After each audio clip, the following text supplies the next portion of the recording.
Good morning, everyone. And I'm so sorry I cannot join you in person. I'm always impressed how people in Estonia are looking to the future, engaging in foresight. And maybe that's the secret of your success in our global educational comparisons. I do believe it is so crucially important that we don't get sidetracked just by the urgent, but really focus on the important. And that's really, I think, what we are doing. One of the things that we do at the OECD is actually to look at how things like artificial intelligence are challenging us as humans.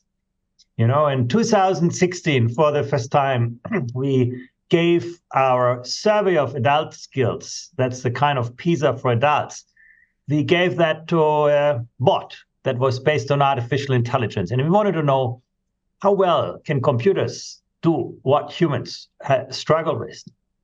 And what you can see here is that, artificial intelligence and got about every task right that is easy for humans. That's not so much a surprise. When it comes to literacy, that's what artificial intelligence is very good at.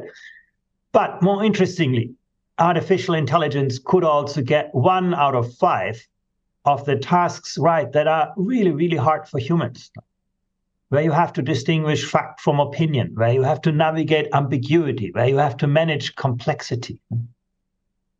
And when we did this again in 2021, just a couple of years ago, we could see that artificial intelligence had massively expanded its capabilities. And for 2026, that's just, around the corner, we predict that artificial intelligence will get 4 out of 5 tasks right that are really, really tough for humans.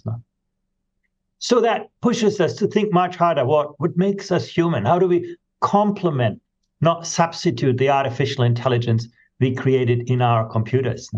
What is very clear is that routine tasks are disappearing from our labor markets. The kind of things that are easy to teach, easy to test, are now easy to digitize. We see a rise in technology-intensive tasks, and you put the two things together, and that is the future of work. People debate, will technology destroy more jobs than it creates, or will it create more jobs than it destroys? We don't know so clearly, but the direction of travel is quite clear, and it has huge implications for teaching. We need to rethink the way we teach and learn, and look at this. Unfortunately, I don't have data for Estonia, but for every jurisdiction for which we have data, we see that 15-year-olds reported lower levels of creativity than 10-year-olds. If I would tell you, your 15-year-olds do worse in mathematics than your 10-year-olds, you would tell me, why, that's crazy. School is always adding value to something. But maybe not always. Maybe sometimes our education takes human capabilities away that are very, very important in the 21st century. The good thing is we are all born with an abundance of creativity. If you have a 3-year-old son or daughter, they're going to question everything you tell them. They're going to experiment with anything that gets into their hand. They're always willing to learn, always willing to unlearn, and always willing to relearn when the context changes. But then, we put them into our schools. We try to make them compatible, compliant with our ways of thinking. And maybe we lose some of that energy that is so important in the 21st century. I'm a scientist by background, and sometimes it breaks my heart when I see how we teach science like religion. We make people believe in some scientific theory, then we give them lots of exercises to practice this, and at the end we test whether they remember our answers. That has actually nothing to do with science. Science is about inquiry. It's about questioning the established wisdom of our times, nor reproducing it. So we need to think harder about, what makes us human. And look at this. In our last PISA assessment, we looked at the growth mindset of young people. And Estonia is right at the front. Your children, your students believe that, if I try hard, if I put my effort into learning, I know my teacher is going to help me and I'm going to be successful. The sky is the limit. The students in Estonia believe that, it's effort that actually helps me to succeed. If I, look at Indonesia here, many students believe, success is all about the intelligence that I was born with. Why should I study hard? And when you look now on the vertical axis, you see the student success on the PISA test, and you can see actually there is a relationship. Success in education is not just about what we teach and how we teach, but also about the mindset that we build. Do we help students create that growth mindset? Very, very important. It's not just about academic success. We could see that students with a growth mindset were more motivated to master difficult tasks. They had a greater sense of self-efficacy. They were less afraid of failure. And think about that. You want your students to be creative, imaginative. Well, you have to give them space to experiment. If they experiment, they take risk. If they take risk, they make mistakes. If we do not help students learn from and with mistakes, maybe they're not going to be so creative now. So that's really, really important. And, the reality is that we need to work harder to sort of look at the trends that shape education. Foresight is not about predicting the future. We're not very good at that as humans. We don't even know what's going to happen tomorrow. But what is important is that we understand the drivers that shape that future. And they then figure out, how could those drivers combine, and think about in terms of alternative futures. Imagine possible futures. And the better we become to think in terms of alternative futures, the better we will be prepared for the future that eventually arrives. Well, let's have a look at some of those trends in education. For example, one trend is very clear. The successful companies these days are all companies of the intangibles. These companies usually have their products before they get any money. And they're not created by a big industry. They're created by a big idea. And Estonia is a great example of a leader in this field. Creating, enterprises by ideas. The traditional Fortune 500 success stories, they still exist, but they're no longer the engines of our economies. Things have changed. And you can see, when you look at intangibles, innovation, patents are the big drivers of the success in our world. Or look at the wisdom of the crowds. When I went to school, literacy was very easy. People taught me how to extract knowledge from books. When I didn't know the answer to a question, I could look it up in my school book, and I could trust that answer to be true because it was carefully curated, developed. Today, your students look up things on Google and they get 100,000 answers to their questions. And nobody's going to tell them what is right and what is wrong, what is true and what is not true. Literacy is no longer about extracting knowledge. Literacy is about constructing knowledge, a very, very different kind of skill set now. And then you have, all this social media where we are the agents. We create our identities. But, are we ready with this? For this world? If you look at this chart, this is where we assess to what extent students have the digital navigation skills they need to be successful. And you can see on the left side a few countries, Korea, Singapore, parts of China. A good majority of students, can distinguish fact from opinion, can integrate different knowledge sources, can navigate ambiguity. But in most countries, actually, the majority of students struggle with this. Being born into the digital world does not make you a digital native. It takes, intentional good learning and education. And the reason why students have such difficulty with distinguishing fact from opinion, for example, is not that this is intrinsically difficult, but that we don't educate that often. We teach people to believe what they see rather than to question what they see.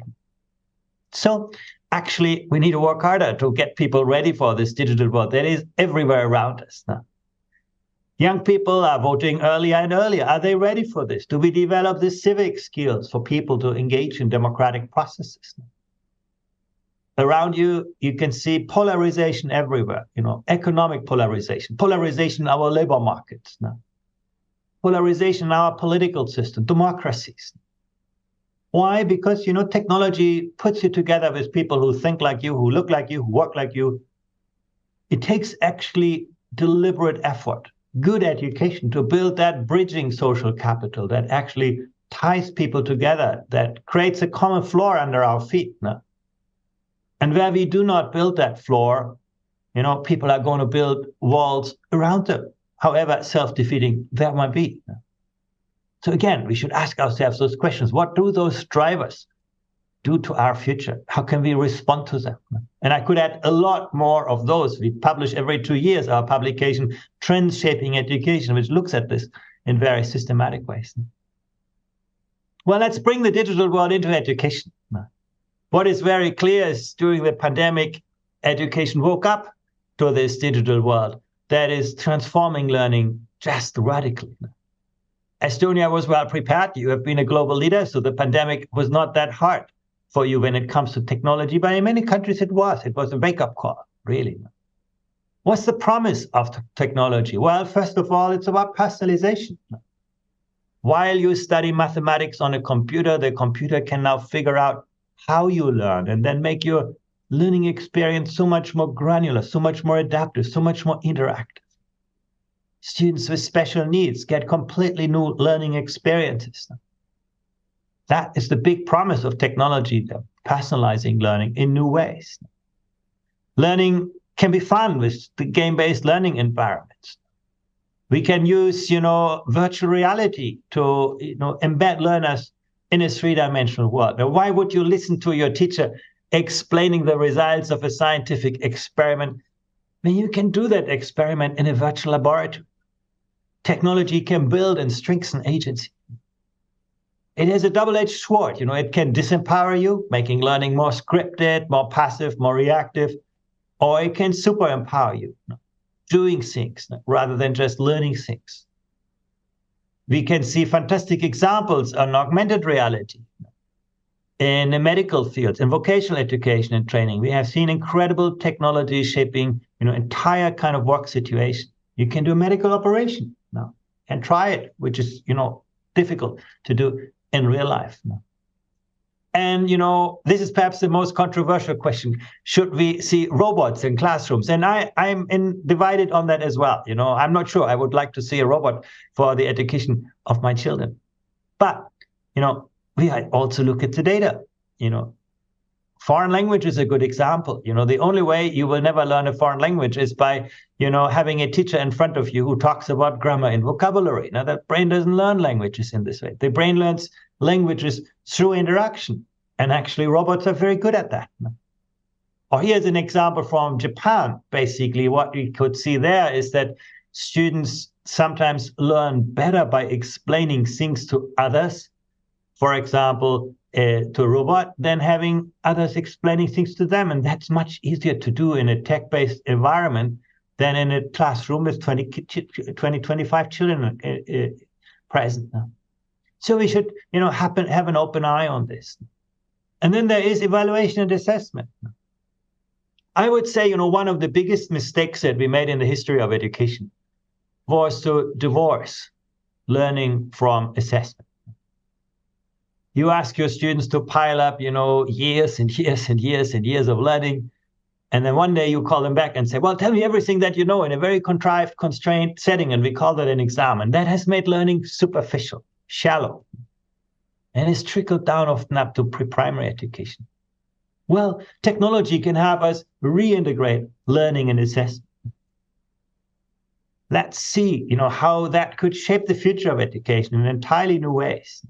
Learning analytics can give teachers a sense how different students learn differently and then engage with them in much more personalized ways.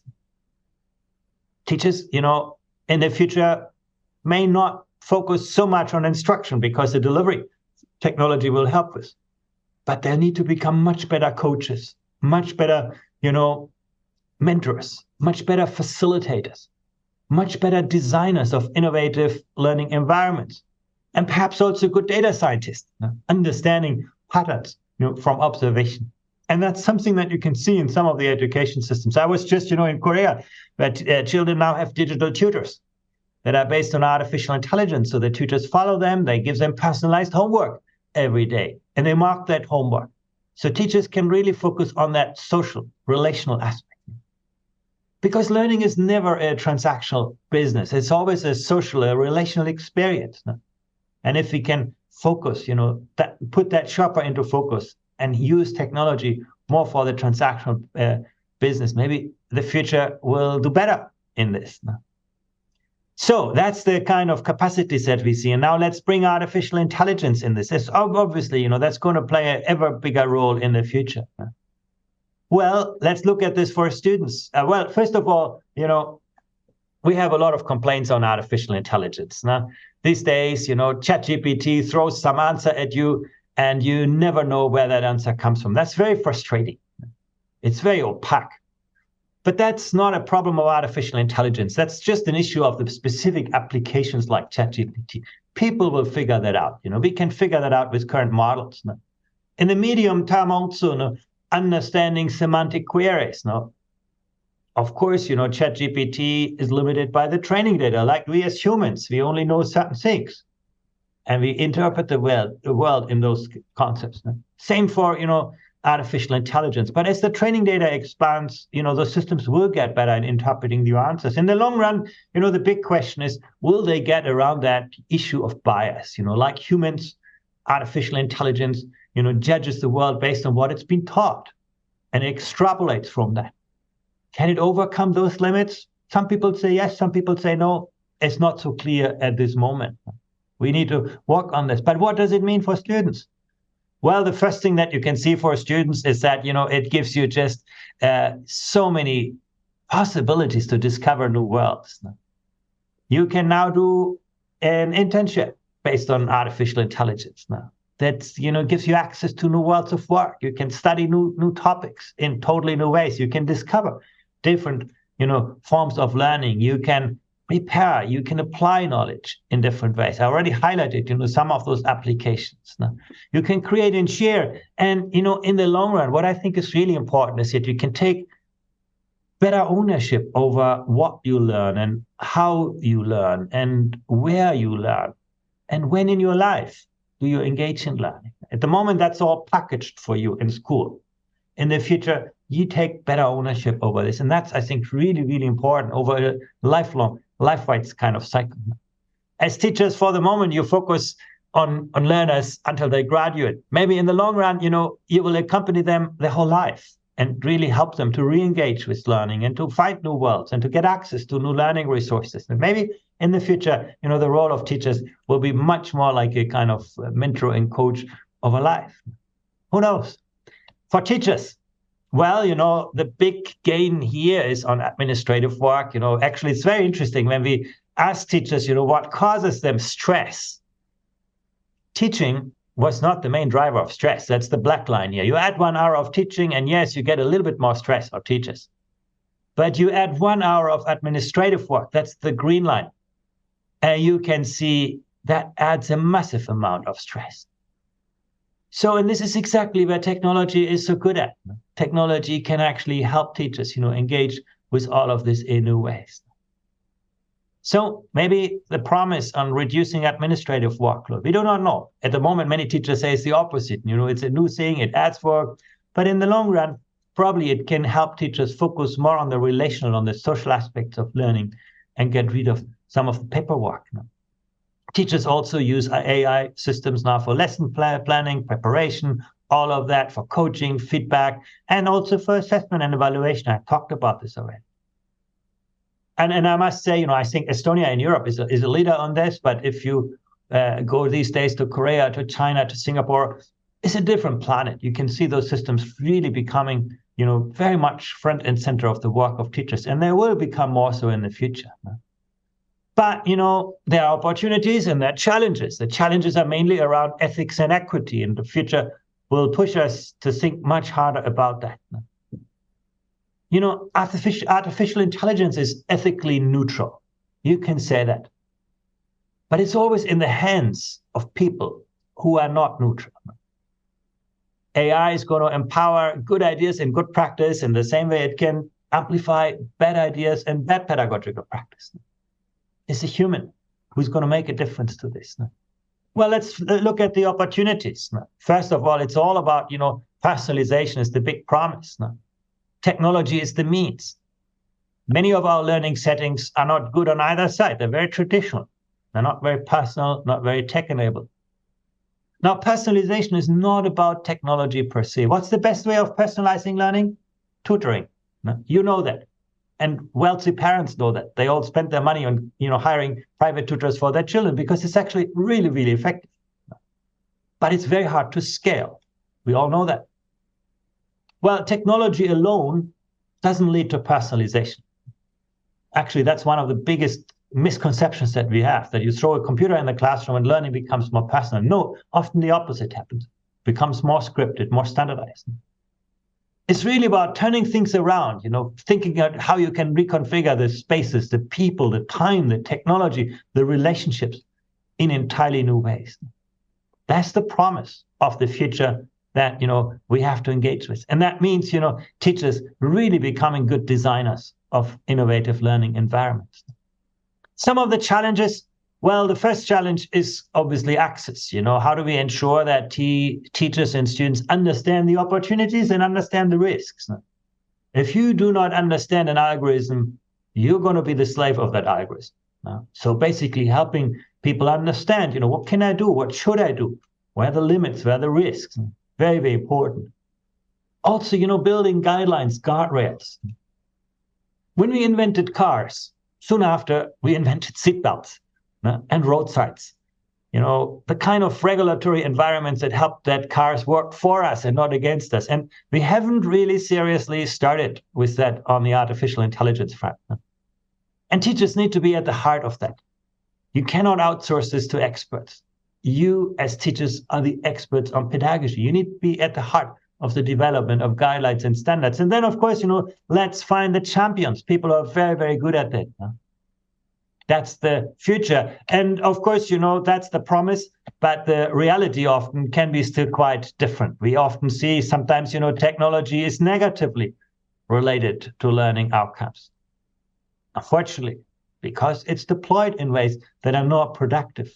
And what is very clear is that teachers are not at the heart of the design of those new learning environments. They will not help with the effective implementation. You cannot just buy those solutions. You need to actually develop and source them. And that happens in high-performing systems. Now, smart education is not about technology, but about reimagining what teaching and learning can be when super empowered by technology. It's about moving from technology to learning activity, to make devices present through learning analytics, but not visible, not destructive. To actually ensure that artificial intelligence empowers teachers and learners. And what you can do as a teaching profession together with governments is cultivate an innovation-friendly ecosystem for all of this. And Estonia, I think, is a good example where this is happening, setting standards, creating a level playing field, ensuring that there is, good levels of interoperability and sharing of data that is guided by ethics, by transparency, by data protection. That investments are done strategically and that, invest in capacity. Those are the kind of pathways to this new future.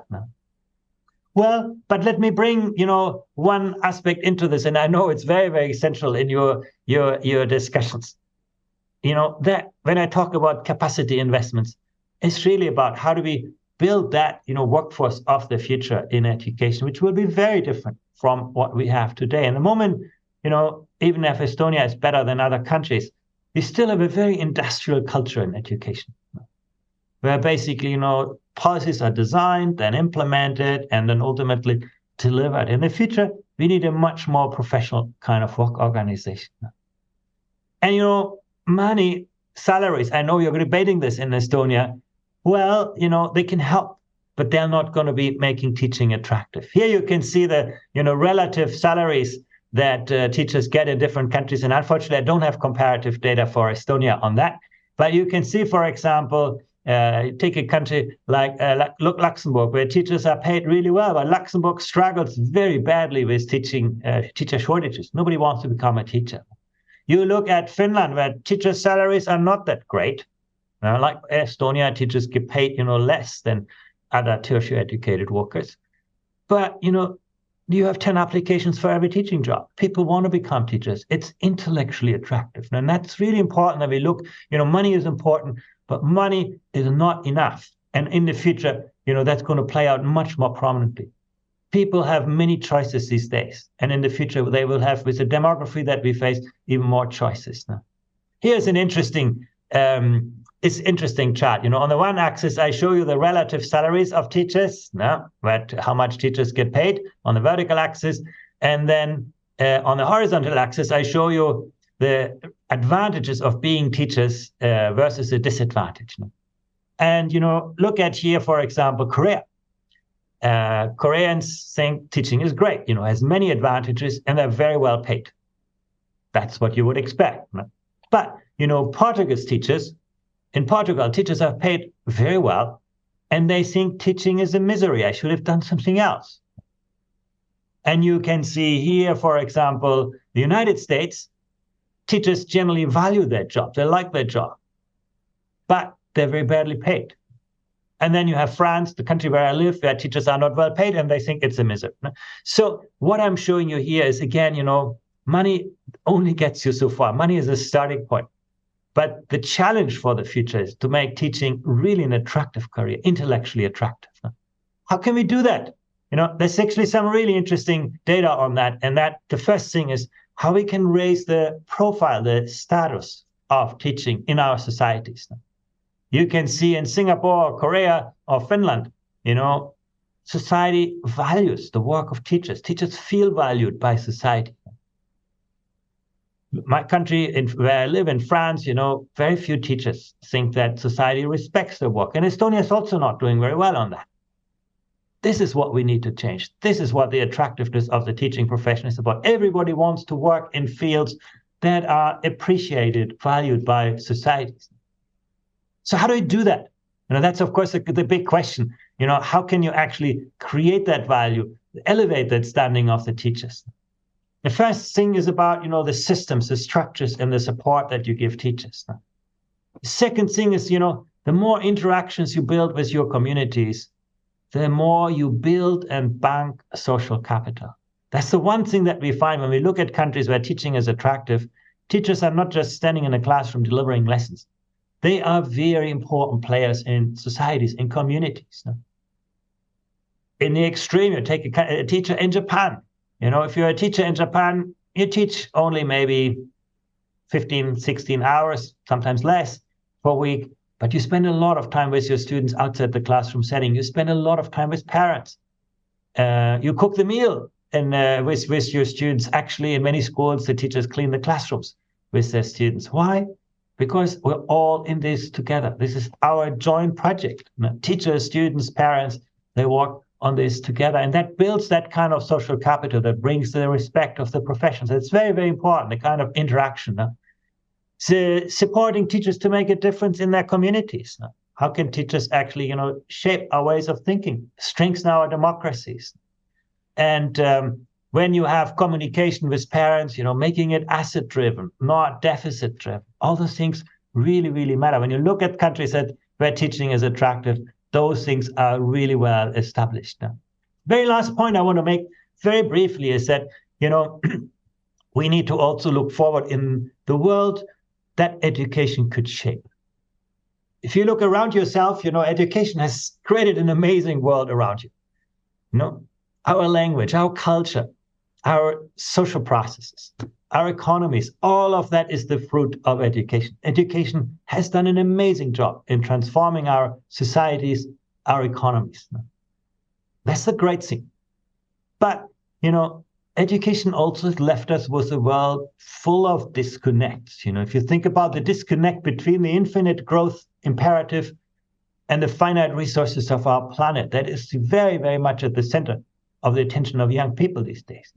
The disconnect between the financial economy and the real economy, between the wealthy and the poor, between what we call our gross domestic product and the well-being of people, between what is technologically possible and the social needs of people, between the way we govern ourselves and the voicelessness of so many people. This is also part of the reality that education has created. And if we want to see a different world, we need to build a different education system. When we ask young people about, those challenges, you can see here, looking after the global environment is important to me. I think of myself as a world citizen. Young people want to be part of this world, and they take responsibility for this. But when you ask them, can you do something about it? Or do you think what you do is going to make a difference for people in other places? The bars get much shorter. We have often made young people passive consumers of prefabricated content. But we are not doing well enough to build that agency in learners, to actually take responsibility for their learning, to see that self-empowerment, to be able to mobilize our social emotional resources. And that has to do with how we see the world, how we look across the world as teachers, as learners. So if we want to see a different world, we need to rethink about how do we focus on the knowledge, the skills, the attitudes and values. And when you do foresight, don't just think about the how we improve the methods of teaching, how we improve the status of teaching, how we improve the environment for learning, but very much start to think about how we can create an environment where we build the kind of values that actually we want to shape our future economy, our future society, our future democracy. That really, I believe, is the power of foresight, at least to imagine that. Thank you very much.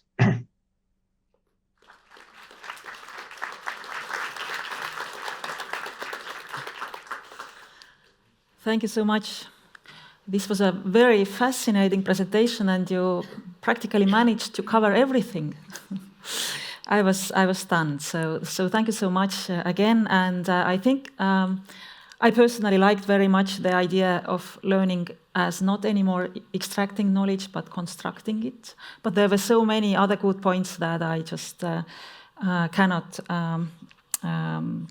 recall everything myself. But here are also quite many questions from the audience, and we've got 15 minutes to cover those.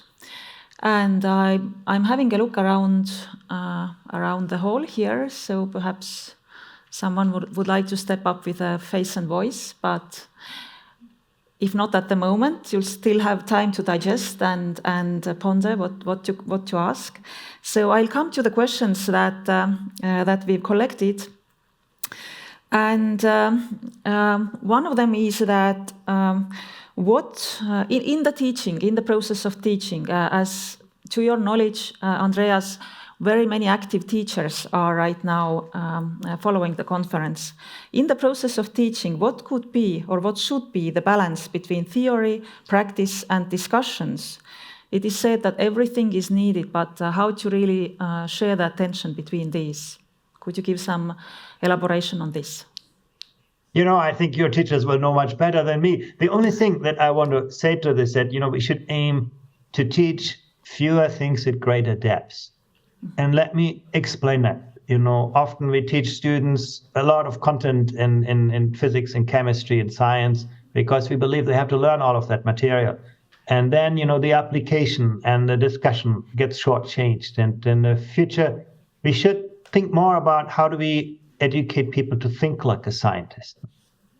Can you design an experiment? Can you distinguish questions that are scientifically investigable from those that are not? Can we really focus our emphasis on the foundations of the disciplines, on the fundamental ideas of the disciplines? And then you end up actually having more time to help students experience science. Because in the end, what you remember from your own school experience is what you did, not what someone told you. So I think that's really, really important, teaching fewer things at greater depths. In history, in history, we got anxious that students learn all the names and places. And, what is really important is that you can think like an historian now. Understand how the narrative of a society has emerged, how it developed, how it advanced, and sometimes how it unravels when the context changes. So again, I think if we have the courage to actually, focus education more, to make it more rigorous and more coherent, I think we free up a lot of time that students can use to do more and actually build that agency, because that's really the energy in the 21st century, not what we passively learn that we can find on the internet, but how we can actually mobilize our cognitive, social, emotional resources. But again, I think teachers will have much better experience. And Estonia must have something right in this, because otherwise you wouldn't do so well on our global educational comparison. Thank you for that. And I absolutely agree. Teach less, but experiment and discuss more, so that actually the pupils will build up agency on what they learn. And if the learning process is facilitated via technology, so they are really gaining agency in the relation with the technology as well. What tasks of teachers could already today hand over to the technology? If you were to start from somewhere, so where would it be?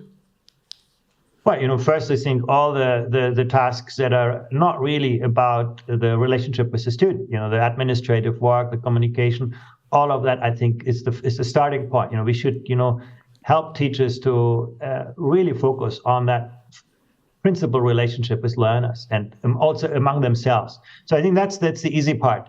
The question, I think, is more, what part of knowledge transmission can technology take over? And also here, I think good technology probably will take over a fair bit of this. And maybe also, put the accumulation of learning more outside the classroom. Now, with, again, Korean example of digital tutors. You get, a lot of experiences that you can do on your own. Where I do believe the teaching role will become much, much more important is in developing the identity of students.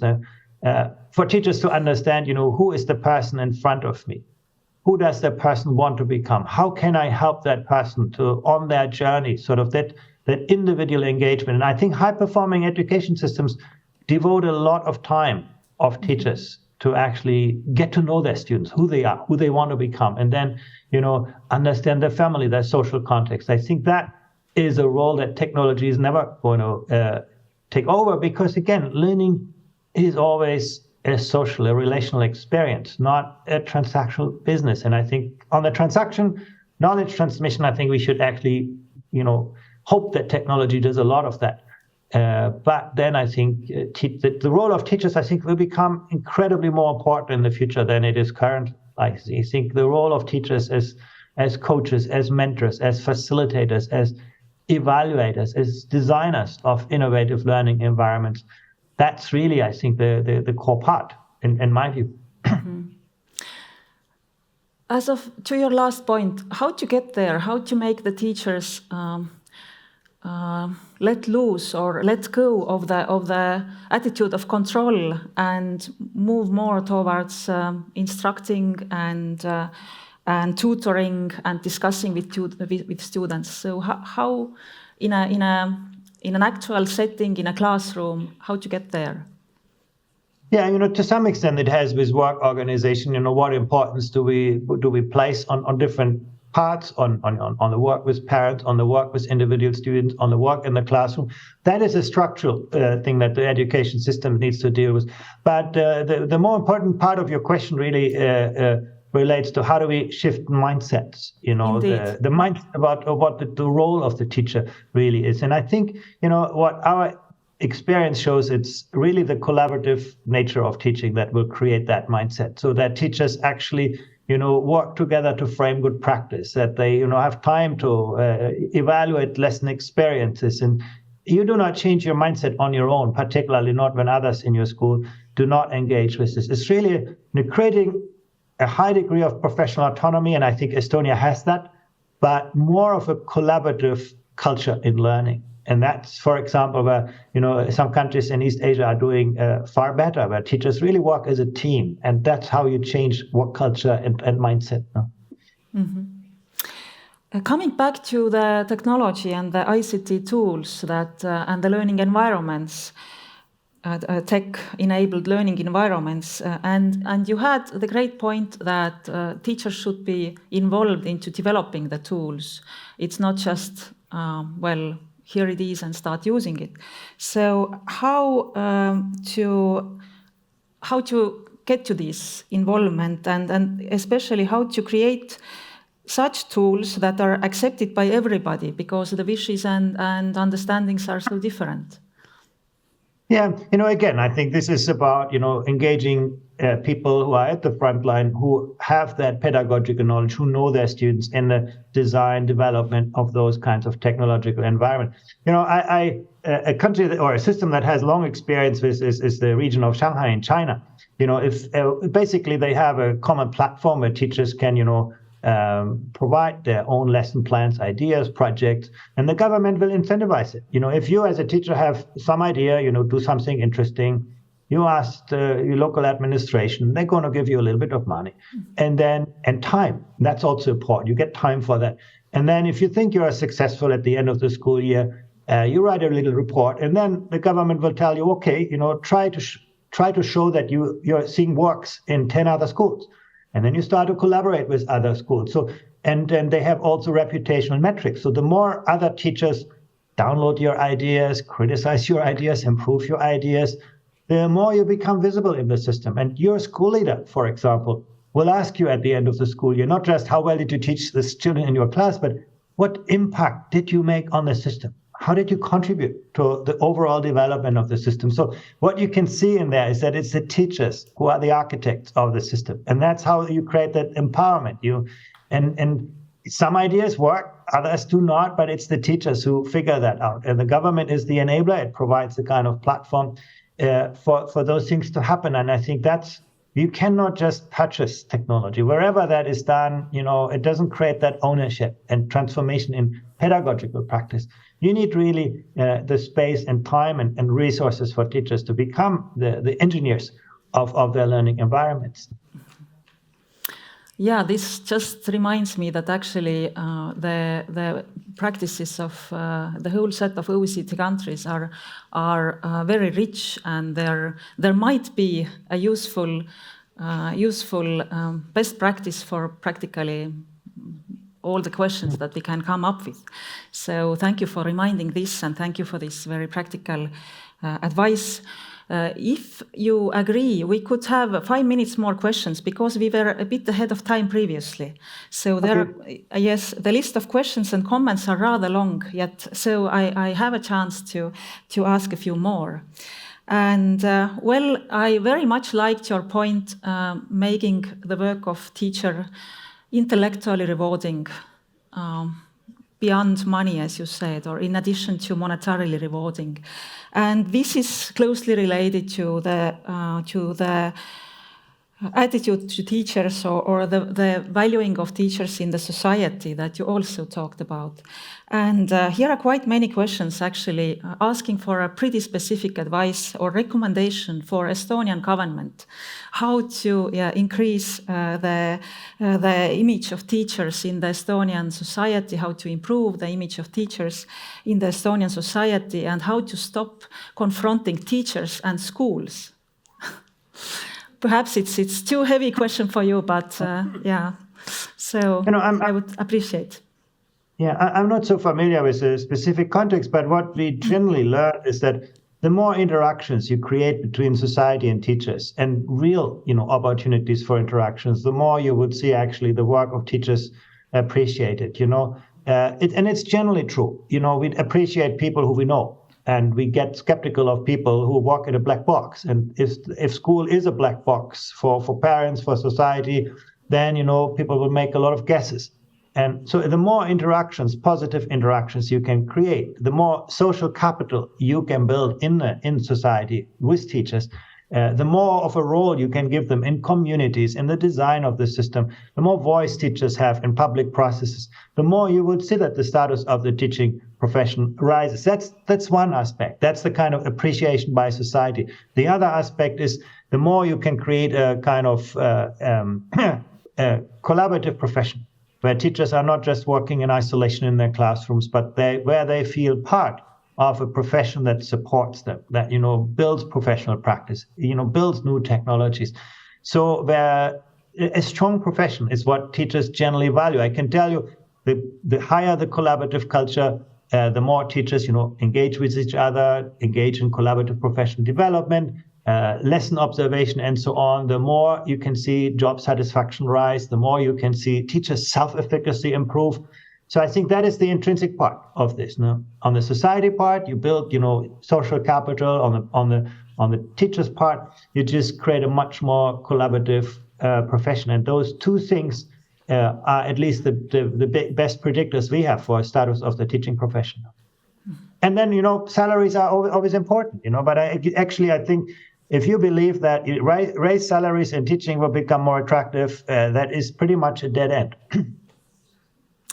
There is a question in the audience to my great joy, so please, go ahead.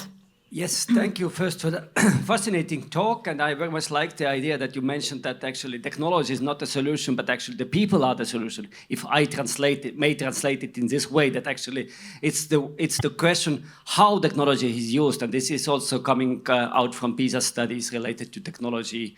Technology-related correlations with outcomes. But I wanted to ask about injustices and inequalities we have within different countries. And what I have seen, OECD is very much focusing on comparing different countries. And we have a lot of awareness based on your presentation as well. But what are the solutions, what you see that could be initiated by OECD at the country level in different countries so that we reduce those injustices? Because I see that now one of the concerns is really that actually technology is there, but the knowledge might be not there. And different students, learners, might have different access to the technology, but also to different pedagogies. And that's really building injustice in our world in general. Maybe we have to lose that kind of country-level approach at the OECD level. Yeah, I think it's a very, very good point. I'm less worried about the first digital divide. The access to the hardware, to the technology, that's going to be, I think, resolved in a few years' time. I am much more worried about the second digital divide, the capacities that students have to, be empowered with technology, and same for teachers. I think this is where technology could massively amplify inequality, super empowering those who are capable of doing this, who have those skills, who can navigate ambiguity, you have that autonomy, that, motivation, and then disempowering other people. One of the greatest, ChatGPT is a great tool, but one of the greatest risks is that, these kinds of tools for particularly for children from disadvantaged backgrounds will suggest, why should I study mathematics or science? I can just look things up, and we can give up, our freedom for convenience. And I think there's a great risk, actually, that this is likely to happen. When we got Google Maps, we lost our sense of orientation. And I think there is a great risk that technology, the second digital divide, will become a big social divide. But your question was what we can do about it. Well, I think, start with the teacher. If we are better in attracting the most talented teachers into the most challenging classrooms to ensure that, we align resources with needs very systematically, very rigorously. Some countries at the macro level use formula-based funding. And we have many studies at the OECD that's very effective, that you actually, the resources that you allocate to schools are proportional to the challenges that schools face. And then also intellectually, making it attractive for, highly talented teachers to work in difficult circumstances with children who need more support. It's not on the technology front, but it's on the human front where we need to better align resources with needs. And what is encouraging is that there is a lot of variability across countries. Some countries are quite good at that, see few disparities in outcomes. Other countries are not so good at. And what you need to take into account is that, what you do not get right in school, early in the schooling, you're not going to get right later in life. Most experiences, also educational experiences later in life, tend to amplify initial differences that we see in school. Lifelong learning is a great idea, but we see that those who study are the ones who are well educated, and those who need it most get the least out of it. So really, this is just why it is so important to create a level playing field initially. Technology can help us with this. Technology can become a great tool to actually, give students from disadvantaged backgrounds better access to learning. But it's only going to happen if we are able to align the human resources, the talent, the teachers, with the needs of students. This is a great point to conclude with, as our time is pressing. We could go one and one with questions. So around 5 to 6 questions still remained unanswered. If you don't mind, perhaps we'll post them to you later on, and if you have time, you can perhaps send some comments in writing. But thank you so much. This was an excellent discussion, a very thought-provoking one too. So feeds very nicely into our following day and the following discussions, and wish you all the best with your work at OECD, counseling the transformation of education systems in the OECD countries. And I have to say that Estonia has gained a lot from OECD membership in regarding education and the best practices, and of course your work with PISA. Thank you so much, and wish you a great day. Thank you. Thank you. Good conference.